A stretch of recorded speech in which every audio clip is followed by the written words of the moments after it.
seat. Chiefs are up 3-0 against the Texans, by the way. Does anybody, I don't have, I mean, literally when I tell you everything was almost covered, I told you we have the single thing, but I think it was a great framework, so I don't have to lay a whole long background. Anybody need a break? We want to jump into it? What do we want to do? What do we want to do? What do we want to do? I mean, if you're waiting to watch Texas game, I can get in and get out. Is it a consensus on let's go? Yeah, okay. All right. Okay, so I love when I almost was like, let's just not, but I feel like it's so necessary coming out of this. How many people in here are single? Let's just put your hand up. Okay, then we need to have the conversation. The conversation needs to be had, and we have people who are not, so it makes for great witnesses and great dialogue. And so that's what I wanted to be. So what's really interesting, I told you I don't have to do a bunch of background. One, Martina covered all the chemical reactions, so I'm good. I'm straight on that end. But I was last time we got together, we talked about a little bit at a time, and I think going back to what you said, I know like what Tesh is saying, what are these practical parameters for dating? Practical parameters for dating. And I love how you brought in trauma bonding. Because essentially, most of us don't date. We just find somebody we trauma bond well enough with, and then we marry them. It's what Tina just said. Like, I'm not making that's what happens. It's somebody, oh, we have these things in common. Oh, it's like, and it has no actual like logic of any sort that goes to it. Tough questions are not had. We wait too long to have the real conversations that should happen from the beginning. A lot of us, men and women, are deceptive. So we withhold information until we feel like a person likes us, and we tell them. Then we feel like we've lost our ability to choose, and we start doing things that because we like the person, not because we really want to. So it's interesting because I recently, and I've heard about the concept, and since I've been single, it's something that's definitely been on my mind. I'm like, look, if I'm doing this, if I ever plan on it, and I don't know, I got a lot of healing to do, right? But if I ever plan on walking this road again, it has to be exactly like Yah says. Just like you said, most people are not willing to admit that wasn't what I was supposed to do. And then because of the chemical interaction and the chemical bonding, we stay in things, especially when there's power imbalances, where there's age imbalances, where there's knowledge imbalances, whatever the case may be, we stay in things past their expiration date, right? And when you eat and drink expired stuff, what happens? Makes you sick, right? And a lot of us are the product of that. And then I don't want to say, I don't think any time is wasted with Yah, so let me say that, but we delay what Yah could do, not only in our healing, but whenever else he has for us, because we don't operate in obedience, right? The moment you find out that you're in disobedience to Yah, you got to move. Like, it's just what it is. It's what it is. So I love your approach. It's harsh. But guess what? I feel like if that was the approach for community, people would stop doing the stuff that they're doing. But because there's no consequence or repercussion for people's behaviors, it prolongs everything. If people knew that people's wives are going to be like, I'm out, they'd be like, wait, I'm going to go to therapy. Because nobody want people who truly love people but just have trauma. They don't want to lose people. They just don't have enough of a motivation to do what they're supposed to do. Man, Yah closed up all the legs in Egypt. Right? Was that Egypt? Yeah, it was Egypt, right? It's gonna get some people's attention. I'm not saying we go on a fact, like, I'm not saying that, but I am saying when the community, especially when the women decide to operate in a different way, everything changes. How many people who've even attempted to date people who are in truth or woke or whatever, find that these people still have the same worldly standard as all the other people out there, right? They typically do, because they can a lot of men think, sadly, that they can transform a woman into whatever they want her to be. Especially if you got a little change in his pocket or got a good job or X, Y, and Z, got a mouthpiece on them. They feel like I can get a woman to do whatever they want. And the reality is there's enough women to bend the standard that will allow men to do whatever they want. So I say all that to say, came across this construct. It's not something new at all. I already did shomer, which is to guard, right? There's a construct, and I'll say this. I agree with the rabbis when they agree with Torah. Whenever something goes too far, I'm like, right? But there's a concept called shomer negiah. Anybody know what negiah means? It means to touch. The construct is, it means to guard the touch, right? And so I say this, I'm using this construct because I believe it's a very good way to explain something that is very, very necessary, especially when we're dealing with people who have trauma, who quickly trauma bond, and who end up in situations without having a sober mind. You don't get to, you're not thinking. So what the construct is, essentially, and it's one of those hedge laws. I told you there's a bunch of these within Judaism. This is one of those things, but the construct is Torah based. Let me give you that, okay? So essentially, the construct is this. When people are deciding whether or not they want to date, because a lot around here now, it's so interesting. We have people who literally like, so are you guys dating? No. So y'all have a title? No. But y'all sleep together? Yeah. And I'm like, okay, that's interesting. All right, so what is it? I don't know. What is it gonna be? Well, we trying to figure it out. You're doing a lot for somebody trying to figure something out, right? Like, just put it out there. So remember Genesis chapter 20, when Abraham, Avinu, and Sarah, they go into Egypt, and they come, he's like, tell me you're my sister, right? And so she's like, sure, you're my husband, I trust you, we got this on. And the king goes to, essentially the king takes Sarah, and Yah comes to him in a dream, and he was like, do not touch her. That's where that word negiah comes from. It's the physical touch. He said, don't touch her. He's like, wait, what? He's like, that's somebody's wife. He's like, oh, snap, really? So I'm going to give you this hedge law from this perspective. The way that the rabbis give it, it's given from the perspective of men and women should not touch. You don't know if a woman is negiah or not, which is great, right? You don't know if she's menstruating, and then you should not touch a woman to uncover her nakedness, right? And there's all these different places. I'm going to give it to you with this on it, because the word negiah comes from this text when that happens. In Genesis, we see it both in Genesis 20, and then Genesis 26 and 11. The idea is this: a man who is not a woman's spouse, first of all, let's just start there, should not touch a woman. You should not allow a man who you're not dating for marriage, and I'm going to add what I mean by touch, right, to even have that kind of proximity. Women are wired differently than men are. I saw this as actually scientists, it's not me. I'm not that smart. Women are wired differently. We agree to engage in physical activity based upon chemical exchanges, right? Just told you what they were. What was one of them? Oxytocin and dopamine. This is what we're engaging. Women do not have to be physically touched to bond. That is why we can have trauma bonds and have these emotional and chemical bonds with platonic relationships and so forth. Men are the same. They use the same chemicals, but women operate a little bit different.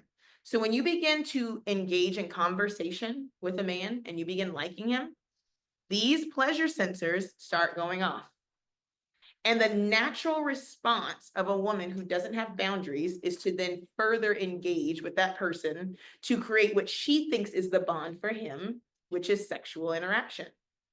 That doesn't always mean that she's going to go all the way and have intercourse, but she's going to want to do things to then create this closeness. Women who have been in either abusive relationships, traumatized, or just haven't learned to value themselves in that way will advance and do more than they personally feel comfortable with to then gain from that person that bond. Am I on track? Okay.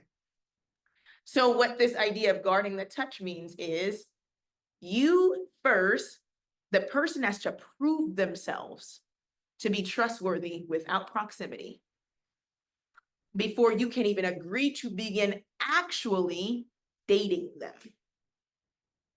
Dating is a whole, so there just needs to be conversation. Just talk, where you're just conversing with this person, and how does your nervous system feel in just conversation? Because if you talk to somebody long enough, a week or two, right? We ain't holding hands, we ain't going out, we ain't sitting next to each other at the movies. We're just talking. And sometimes with other people present is how it definitely should be. When you start engaging like that, what you'll find is, how does your mind feel? How does your body feel? Talk about practical steps. What is my nervous system doing? What happens when we disagree? Because it's not going to take too many just talking and nothing else happening before you find something that you don't agree on.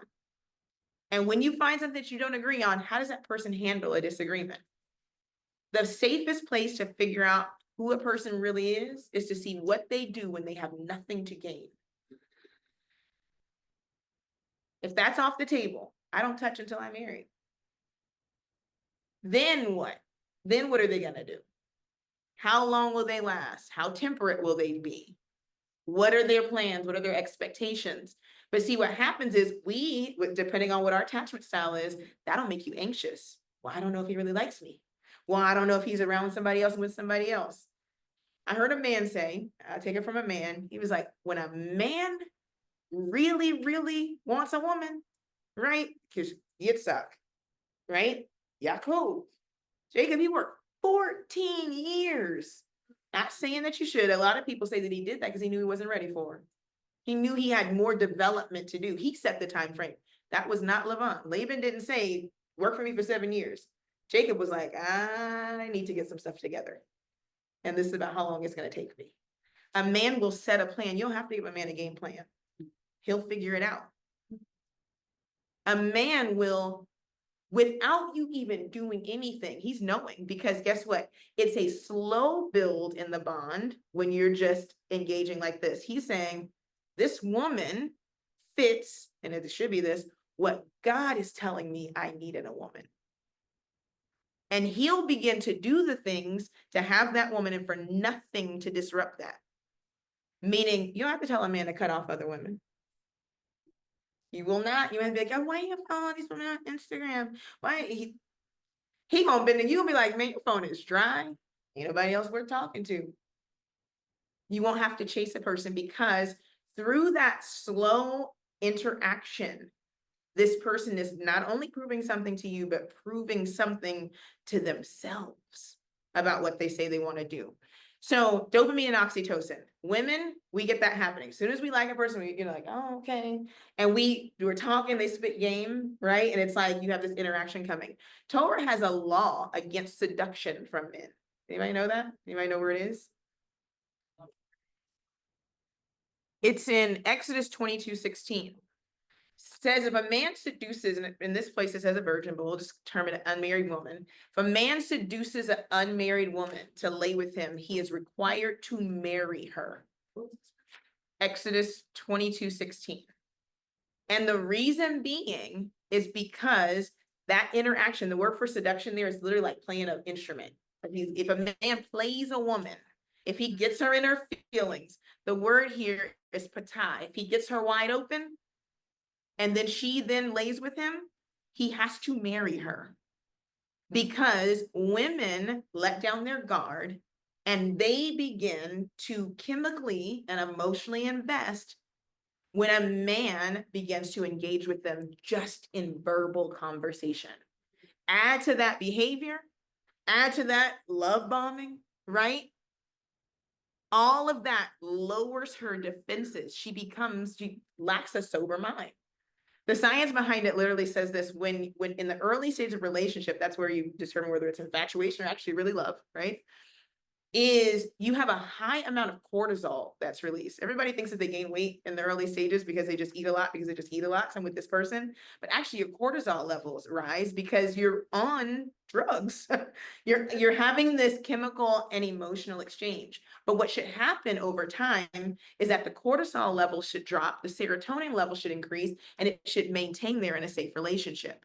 In an unsafe relationship, the cortisol levels stay high, the serotonin levels drop, and then you become mentally unstable. And that's how you consistently ride this high. A safe person, you should get to a point before you even enter seriously considering dating a person, to where those cortisol levels drop, to where the anxiety and the butterflies leave, and you can actually make a sober-minded decision. A lot of people make their decision to date and then marry in a mentally unstable state, where your emotions, where you're pretty much high out of your mind on dopamine and oxytocin. And this is the part that I love about this. So the science behind it is this: Women, that's how we decide if we're gonna give ourselves somebody. If they can get up here, everything else after just tends to follow, right? I love him. He's amazing. And we just go blind, right? That's why you need fathers and community, because they're the people that look and maintain and say, hey, head out of the clouds. Look, he done punched your knife 3 times this week. I don't care what he said, what he was doing. Something is off. That's why I'll say this as a person that did it. Do not ever date a person in private. Absolutely not. Right. Absolutely not. I don't care what I don't care what they tell you. I don't just want people in my business. I almost said, hell no. But just no, never. That is unsafe. If a person can't love you in those stages publicly, if they can't say the same things that they're saying to you, your mama, your daddy, your cut, then it's an absolute no. Because guess what? Enough of those people have experience enough to where they're gonna sit around and be like, do we like him? They're gonna confer. Dating is a communal thing, because what you do, if you don't date and be mentally well, you enter back into the community as an unwell individual. So it harms everybody either way. Your relationship is not just between you and another person. That's not Torah. Your relationship is a communal representation of something so much higher, and that's the image of who Yah is. So dopamine, oxytocin, you're high out of your mind. Men, though, they can exchange dopamine and oxytocin, but they don't bond in the same way through those chemicals. Men bond through a chemical called vasopressin. It's the male bonding hormone is what they call it. And how vasopressin increases, right? It needs to increase, is through you withholding. It's through you not doing. And I'm not just talking about in a sexual way, but we do too much for men. So much so that a man never has to show up as a man. You're too quick to do everything because you feel, as a woman, it's natural. You're a natural reciprocator. You feel like because he's doing, I should just do. He does one little thing, you do it times 10. Slow down. Slow down. You give a little bit, a person needs to know, like, yeah, I'm her, but I'm only her for him, and you might not be him. Genesis 20, the reason why I've mentioned Genesis 20 and 6 and Genesis 26:11 is this. A man engaging and touching a woman that's not his is equivalent to him touching another man's wife. You know how you go in a store and when the store got stuff that's real expensive, you don't even pick it up? Because if you break it, you don't want to have to buy it. That is the hedge for this. If a person's not willing to invest and make it theirs, and a relationship is an investment, a man's requirement in a relationship is equivalent to that of Mashiach. He is supposed to fully restore her, no matter where she comes from and where she's been. That's what he's saying. I'm going to wash her in the word and return her back to whatever state is pleasing unto Yah for her. The law for marriage is for men, not for women. Women have a choice.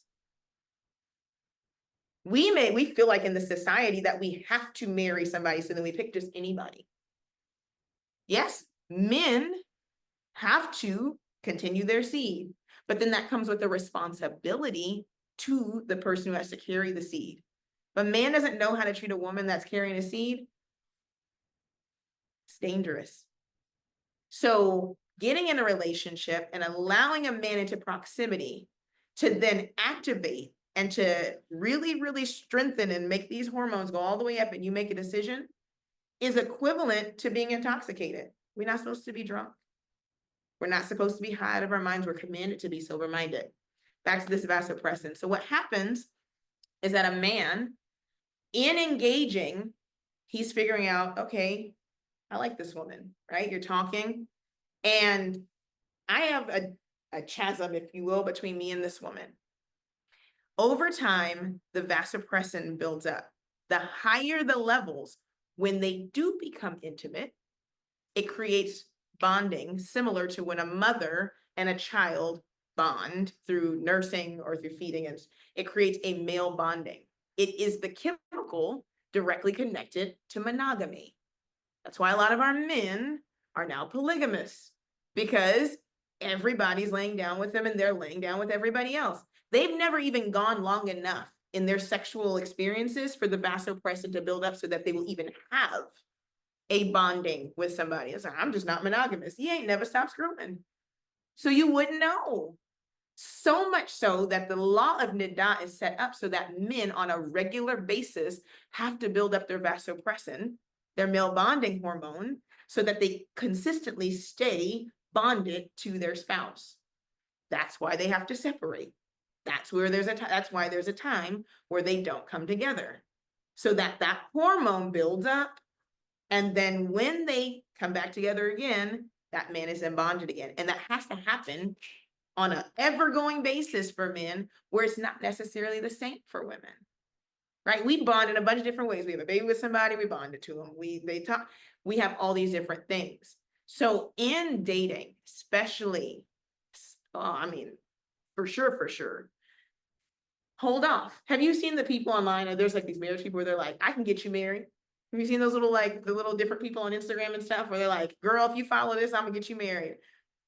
Okay, well, there's a few of them on Instagram. And you know what their secret is? Stop sleeping with them. It's literally the secret. Most men, one or two things are gonna happen. He's gonna break up with you and find somebody else that he really wants. Or he's gonna be like, dang, okay, I'm gonna marry her. Why? Because either they bonded and he's just dragging his feet, or he really don't want to be with you. But not enough of us are willing to find out if a man really doesn't want to be with us, because we have rejection issues. And it's normally tied to childhood sexual trauma. You're going to do this. Don't tell anybody. I don't want to lose this person, so I'm not going to tell people that this thing has happened to me. And then you do that same thing in your relationships. I don't want this person to be mad at me, so I'm just going to do this. And we do that with partners, and these turn out to be people we really don't even want to be with. So this guard against this physical interaction when you're dating is important. That's why dating shouldn't last forever. And I know most of us in here have been without a man for long enough to know it ain't impossible to go 6 months, a year while you're dating somebody to figure out if you really want to be with the person. Is it? I mean, anybody in here like 2 years plus? Right. Right. So clearly that ain't the issue. It's not that we can't, it's that we typically give more of ourselves wanting a response from somebody else. So when I came across it, I said, you know what, that's interesting, because most people say, oh, that's dysfunctional. No, it's not. God does not say no to things. He's not saying sex is bad, touch is bad, this is bad. He just gives and contextualizes and defines how we should go about it. The fact that you have men who have been in our community, especially in the Black community, probably all men at this point in the Western world, they're over-sexualized. They are. And some of it's epigenetic.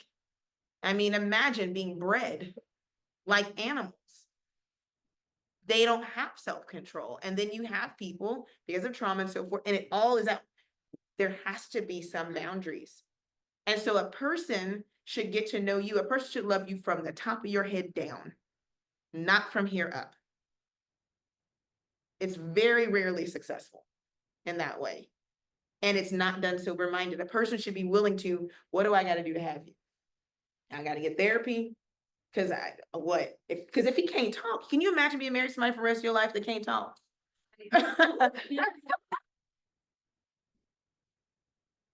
She's like, that's me. and I mean, is it difficult? Yeah. But you know what? Some of those things very early on is it remediable, a word? Have a remedy? Because very early on in the bonding, if he knew he wanted you, it's like, damn, I have to learn how to talk. Right? Somebody gotta show me how to talk, because I need her. That's her. Not that he can't, and he still can. But it's that thing of, what do we require? A guy recently asked me, he was like, what does a man have to do to marry you? He's like, oh, never mind. I know the answer. A person got to be so deep in y'all's pocket. I said, absolutely. That's the first thing. Yeah. But the second thing is, a person should not be seeking to just get married looking for anyone. A person should be marrying you by name. If a person's just looking for a wife, that's cute, right? That's cute. But literally, a person needs to marry you, because a man who doesn't have a plan, any person without a plan, but a man without a plan is dangerous. Because that means he has a blueprint in his mind of this wife that he wants, and he thinks he's going to turn you into it. And then because of physical interaction, you'll try to become that. Imagine living the rest of your life in inauthenticity. You said that, like with trauma, then you never even know who you really are. Tina literally just said that. So many of us, because of marrying or joining in relationships and trauma, we've never actually known who we are. And you might find, then what happens? You end up divorced, because guess what? When you start finding out who you are, you're like, I don't like you. I don't like you either. You are not who I married, and you're not who I want to be with. And so we save so much by being able to be up front when there's nothing on the table. Back to women and us having a choice to marry. It's all throughout the text. What happened when Eleazar came to Laban's house their brother was Laban, came to get a wife for Yitzhak? When he came for Rebecca, what did they ask her? You want to go with this man? Right? She's like, it's cute. And I mean, one of the greatest love stories in the text, right? She was like, I'm gonna go, and was comforted. There was a beautiful thing, right? It was amazing situation. Women have a choice. I hate to say this because this probably makes some people mad, not in this room, but probably men. Everybody in this society, because our value system is off, think that men have all the things to offer. But what this current Western society has pointed out, because he was like, what does a woman have to bring to the table? Whew. I don't even want to start there, but the value system is off. Now that women work, now that women essentially take care of themselves, it has put a skewed perspective on things. So the person said, marriage. I said, why would I want to marry anyone? Not that I don't, I was throwing the question out there. Person was like, that's a good argument. Why? Because a person who wants to marry a whole woman has to come whole. And not in the sense that like I said, you never break, you don't have to, but you have to have done some work on your own. Vice versa for men. This whole like Captain Save, whoever is out here who doesn't like, I'm thinking I have a person in my mind. I'm not going to say who it is, but I literally know an individual whose wife told him, this man isn't Torah. His wife told him that she wanted to literally go out and prostitute because she didn't have no money. I'm not talking about like for play. I'm talking about like the real like human traffic myself. This is the type of people, because a person is a woman that you'll just marry and you think you can change a person. So going back to that, in this construct now, what does a woman give up when she marries? I'm gonna give y'all free game, because this is not Western society, but we're in Torah, so we're gonna live according to Torah, even if it hurts. A woman gives up the oversight of herself. You're not your own anymore. Same way he's not, but I'm just saying it in a singular state, right? Let's say you amass a whole bunch of wealth. Torah-wise, your husband becomes an overseer over that too, right? Your children are his children. You become, and not in a weird ownership, like lord over kind of way, but in a real genuine way, you would want that from a good man, by the way. So I'm just saying, in reality, what he desires, that is your need to meet, and vice versa. You submit yourselves one to another. This is not like we're gonna have a beautiful Instagram wedding and it's just that. No, you're building a life together, and that human needs to continue to actualize you toward what Yah has said that you're supposed to be, and vice versa. And then you join together and bring other living beings into that relationship, into that covenant, in a covenant with Yah. That is not just I just want to lay down with this person and they do this real good. Because what happens after infatuation goes away is reality. You're gonna come down out of the clouds And then real life begins to happen. And what's going to sustain you when that begins to happen? It's not going to be that anymore. You won't even want to sleep with the person if they don't treat you right when you're married to them. So that thing that got you there ain't going to keep you there. And if you don't do that, then he going to probably go somewhere too. It begins to get really, really tricky. So even if you are younger and you're listening to me, being able to sit down and really think about what you want. When I was 21 getting married, I made a very, very traumatized decision. It was the best decision that I could have made at that particular time. In my mind, this person seems safe. This person's not doing that. I checked off boxes based upon what had happened to me, not based upon what Yah had for me. Not knowing that the very person I was checking off boxes for was getting ready to do all the things that had happened to me, just not today. Because those things weren't even on the table. That wasn't what this was about. It wasn't about wholeness. It was about meeting somebody else's need and conforming to what they wanted. But we don't get married to conform to the will of the two individuals in the relationship. We should transform our relationship to conform to the image of Yah. And so taking our time as women, even if you don't feel like you have time, it's like, I'm getting older. Slow down. Ask the questions. Let a person, and not in the toxic way, let a man chase you. Let him show you. Not in the sense of like, but he needs to pursue you. He shouldn't just be nice to you. He smiles, oh, nobody's ever been nice to me before. And now I'm like, no, you deserve for somebody to be nice to you.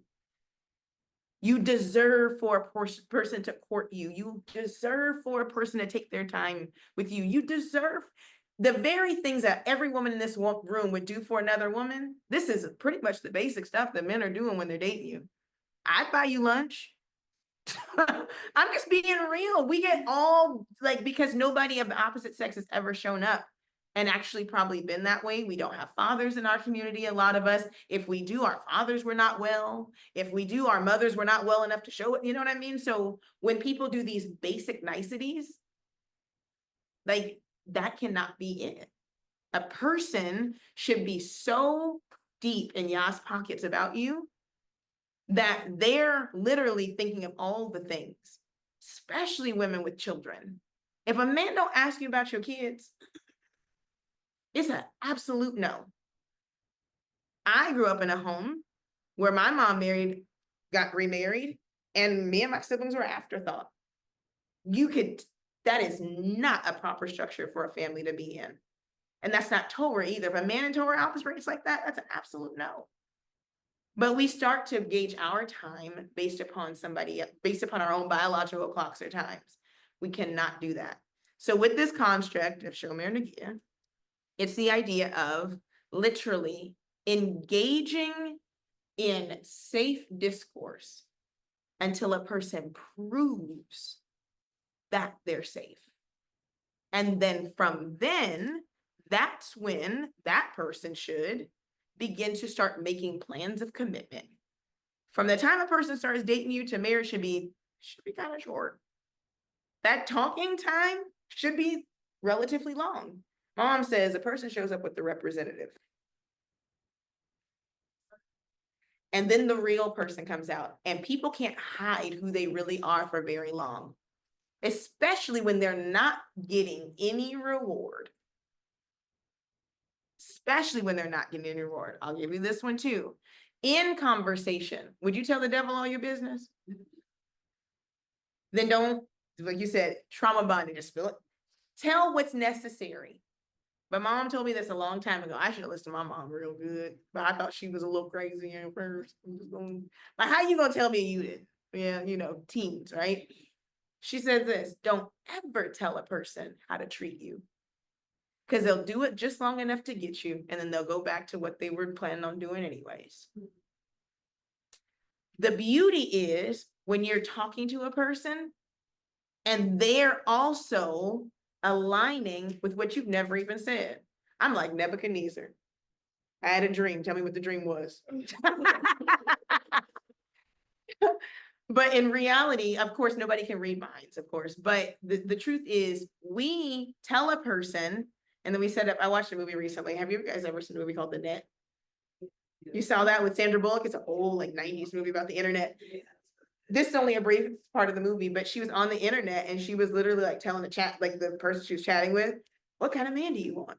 And when the government essentially came to kind of like steal her identity and everything, the guy showed up like literally as her dream guy, saying all the right things. So also make sure that even what your dream is aligns with what Yah's will is. Because the atmosphere is sending people too, and you'll miss a good person because of some weird convoluted fantasy that's based out of like the 95% of your subconscious, and you'll miss out on a good man. Because in your mind, it's like, he has to be this and he has to be this. And I saw, and Satan will send that very person. 6'5", make this much. And guess what? That person, all the physical is there. Don't forget this in conversing and engaging. Two things. One, Yah has his best for you if you wait for it. You are better off having 5 good years with the person Yah has with you than a lifetime of hell with the person that you choose. Just saying. Just saying. I don't even feel like the second part was even worth saying after that. But the other thing,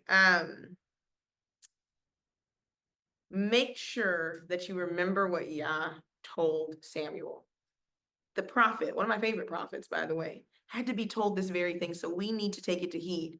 He says, man looks with the eyes, but Yah sees the heart. And there's something very important about not just worrying about what you, those physical things that you're checking, but literally in conversation, without sex, without all the things clouding your judgment, Yah can get a person to speak to your heart, and he can speak to that person's heart regarding you. We have to be willing to be rejected to have what Yah has for us. We have to. That doesn't feel good, but guess what? You didn't wake up crazy, because I woke up plenty of days crazy. So you didn't wake up crazy, because you'll get what you think you want, and then for the rest of your life be looking around, living with cortisol levels up to here. I mean, most of y'all saw me at least 2 years ago. You're like, was she like perpetually pregnant? No, my cortisol levels were on 1,000. Constantly, just you never get to relax when you're in a situation like that. And had there been more time and more communal involvement and bringing people around and people saying, you really think he for you? I mean, he checks some of my boxes. The person that Yah has for you checks all of Yah's boxes. Checks all of his boxes. You'll learn to like the other boxes, right? But the person that Yah has for you, you don't even really know. Martina said it. You don't even know what you like, because you don't even know who you are. But Abba knows who you are. Formed you in your mother's womb. That is why some people are against my kids, they're gonna have to hear me out. I'm gonna have a list. Like, okay, I'm gonna let y'all pick a couple, but I got a list because I know you. That is why in our community, I believe this. I think we should have a dating app like this, where you, like, your friends meet a person, and if they think they fit you, be like, hey, fill this out.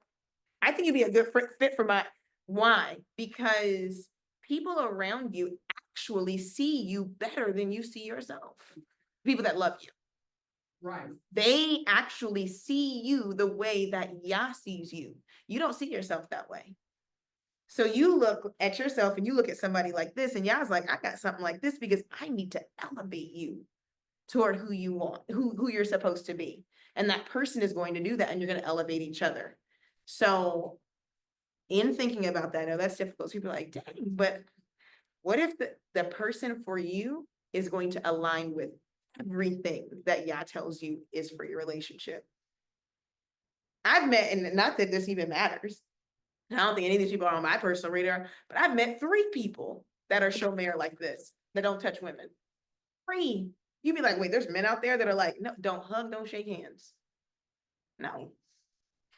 So it's not far-fetched. And I'm talking about successful, handsome men. So when you set your standard at Yah's standard, he's like, I'll show you all the people at that standard. But Yah's not even going to let you have access to those kind of men if you're going to actually take them off course. We have a responsibility too. We as women have to already have the resolve because we're naturally a little more, we're convincing. So you can take a man who's actually like, oh, my heart is really there. And y'all we will Delilah dude real quick. We have to also have a full resolve on what that is. So I think for the women who are single, for the women who are healing, really think about that. And don't think about it based upon what was wrong before. Man, please don't bring that old dude to the next relationship. Like, do not do that to a good man. That ain't even dead him, have the funeral, and then, because it is not a person's responsibility to do the work that you should be doing. That's what it is. You have a father, you have an Abba, and you need to get before him. And there's things that works out. Of course, when a person comes together, there will be healing in that because you're now going to have new experiences that are going to rewire your brain. But don't come with that mentality to a situation because he could be good and you run him off. Come with an empty suitcase. That's my fantasy, man. Like, girl, don't bring nothing. Let's just go. We'll fill it up when we get there. Fill it up with experiences, what I mean. So I challenge the people who are single. Say that and really stick to it. That's a tough one, right? I'll add this to it too. There are two versions of it. Some are like no touch at all, right? Some are intimate touch. So there are some people who might hold hands. I mean, granted, but the issue is going back to that thing. You got to know you. Some of y'all men just hold your hands and your panties slide off. You got to know you. And you already know how men hold hands. They be like, hey, girl. Like, you already know. They be trying to match you through just the hand holding and the know you, know what it is for you, and be honest with you. Another thing is, do not end up in private spaces with these men. You shouldn't be at nobody's house and nobody's room and public spaces. Because you already, especially for those of us who have been married or have been sexually active, it's just about like that much space between space and opportunity. It ain't gonna take much. The muscle memory is a mighty thing. Like the brain is just like, I know what to do now. I know what to do now. Keep that space and allow the person, through being a safe person, through being consistent, through showing themselves to be worthy of you. But God, you got to know that you're worthy of good. Like, you have to know that. And please don't let these men, I don't care who they are, well, you've been married before, then I ain't the one for you. If that's a deficit for you, not the one for you. It's somebody else. I'm gonna tell you something that make a man go crazy. If you be like, yeah, I don't think I'm her for you. They be like, I think you might be. No, I don't think so. I changed my mind. I don't want to be bothered. And just don't lower your standard. And your standard should be Yah's standard for you. Don't look at yourself, well, I've been through this and I did. Do not do that. Because Yah doesn't see you like that. Those of us who are in Hamashiach are new in every way. Some of you have never even experienced anything functional. And because of your own deficit mindset, you're withholding that from yourself. All right, let's talk. I see so many faces. I'm like, come on. Who thinks that's going to be difficult? I'm like, look, look, I'm like, for some people, I'm like, you know what's hard? I'm telling you, laying next to somebody who's crazy, that's hard. Anybody? Question, comment?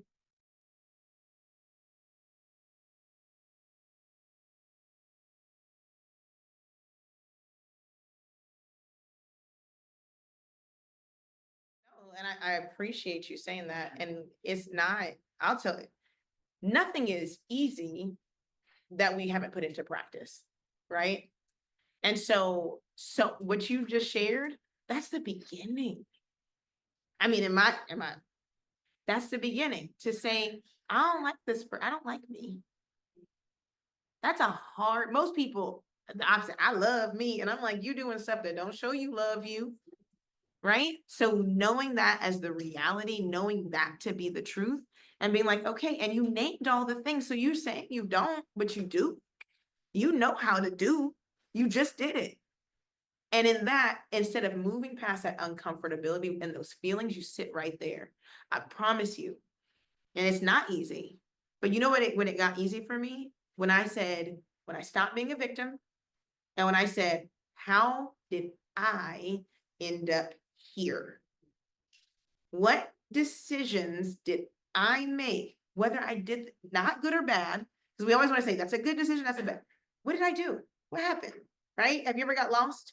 Driving the car, go left, you go right. You say, wait. Okay, let me retrace my steps and go back to the beginning. How did I get here? And what, for me, this is just mine. And it's long and hard work, but it has been the most beautiful journey ever. I had to grow up, and I had to go all the way back to literally, it's like she said, find where you start. What's my attachment style? I had to figure out, was I loved as a kid?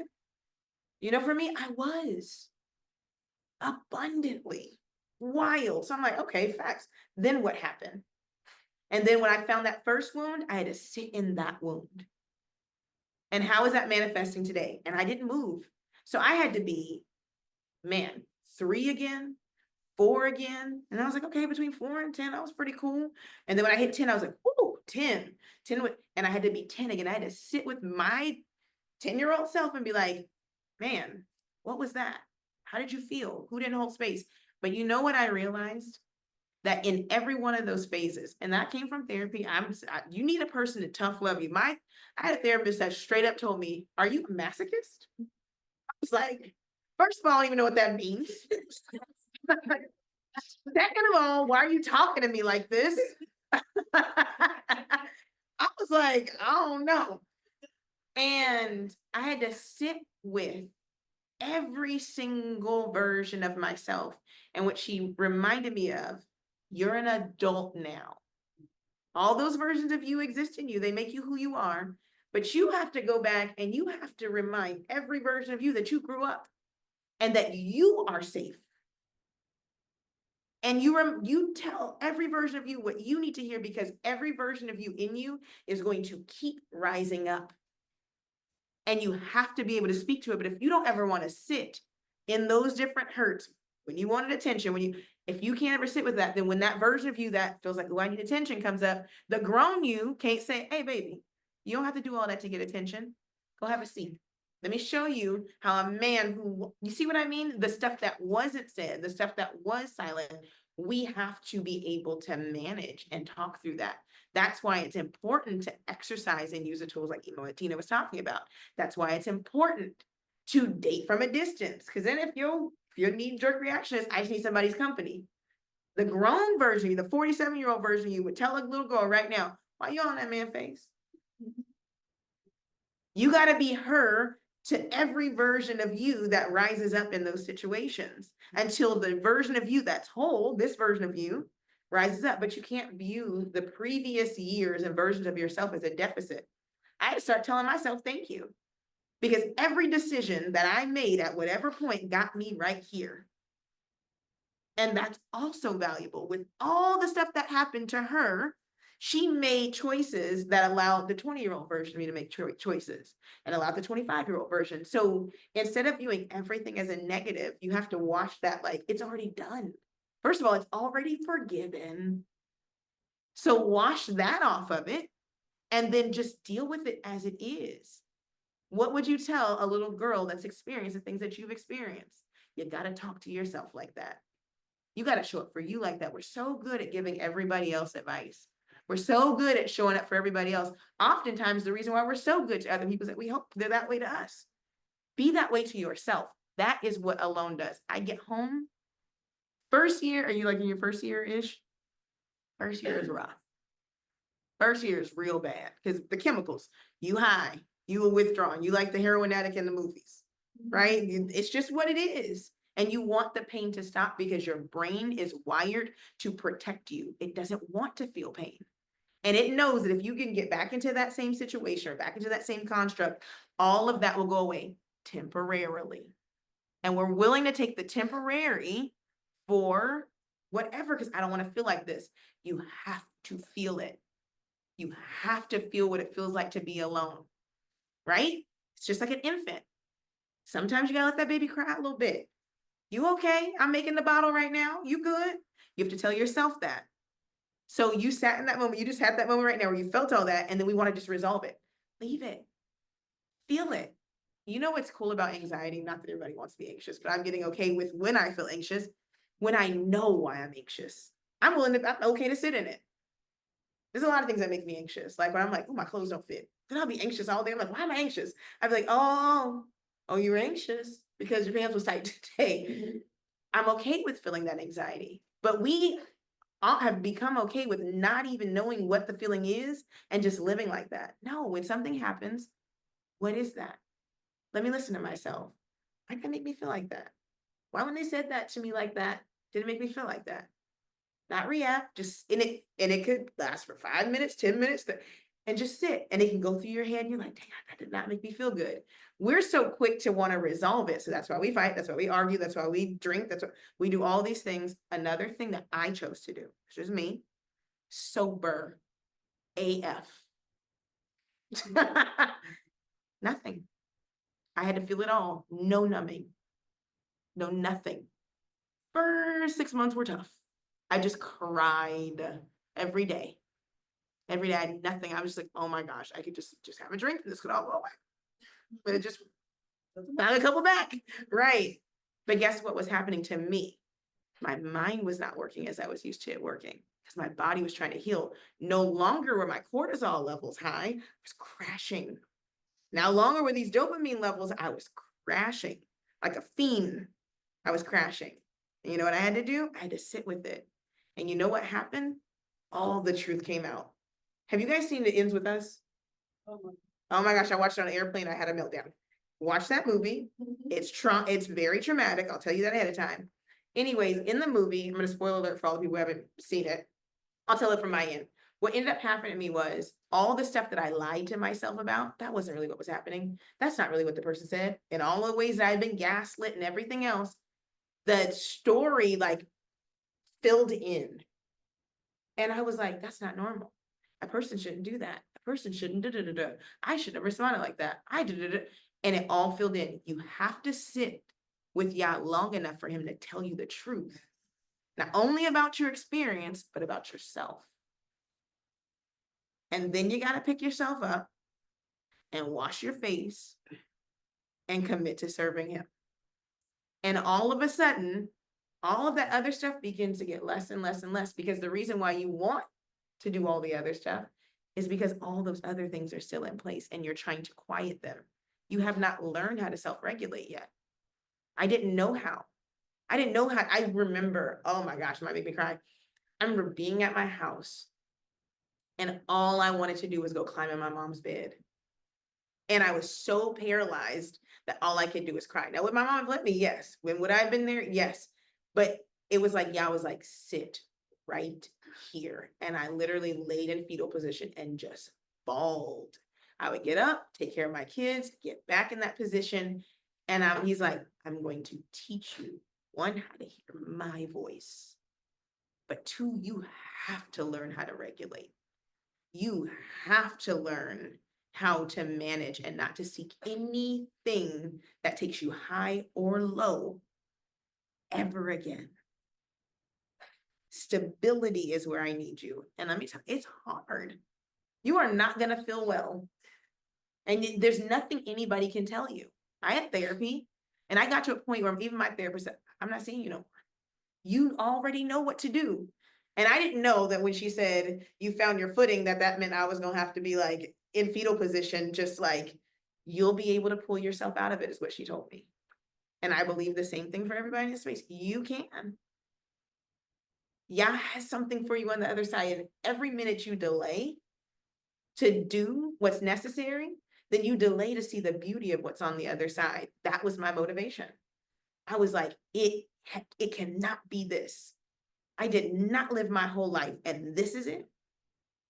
I'll never know love. He's like, I won't give it to you unless I can give it to you the right way.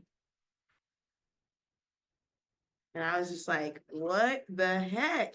And he was like, I'm gonna be here the whole time. I had to believe that Yah is near to the brokenhearted. Not near to the drunk, not near to the person got somebody else between their legs, to the brokenhearted. Right? I had to let my heart break. And at the same time, it's gonna feel like your mind is breaking too. But every day I was like, every day I started to begin to look in the mirror, I go, I love me. I love her. Yes. And I love her and the choices she's making. And then the versions in me, that I say the versions, I don't know what you want to call them. The younger versions of me started to trust me. And guess what? Then I saw it in my own kids. They trust me. So now the 10-year-old girl who needed the attention, she cool. The person who needed to people please, she cool. And now everything is out of balance. And now it's my job. That's why I ain't quick to go to keep it there. Yeah, I did way too much to get me here. And that's where you begin to find value. If the God of the universe slowed down to sit with me, ain't nobody's unhealed son got nothing they can say to me. Just you have, and you'll begin to see yourself like that. And you'll begin to see that the things that people have done to you is because of their own unhealedness. Like Ematina said, bonding, that's the spiritual side of it. Spirits recognize one another. And the adversary is like, you know what, you ain't gonna go to hell, but I can keep you right here in hell until you die. He's like, I'll take it, I can get it. You'll be ineffective, and that's good enough for me. Let y'all redeem your soul, but you ain't gonna be nothing on this side. You'll just be up and down, and he's like, I'm okay with that. I'm not okay with that for me. I'm not okay with knowing my capacity to love. I'm not okay with that for me. And I'm not okay with that for the people around me. Yeah. Anybody?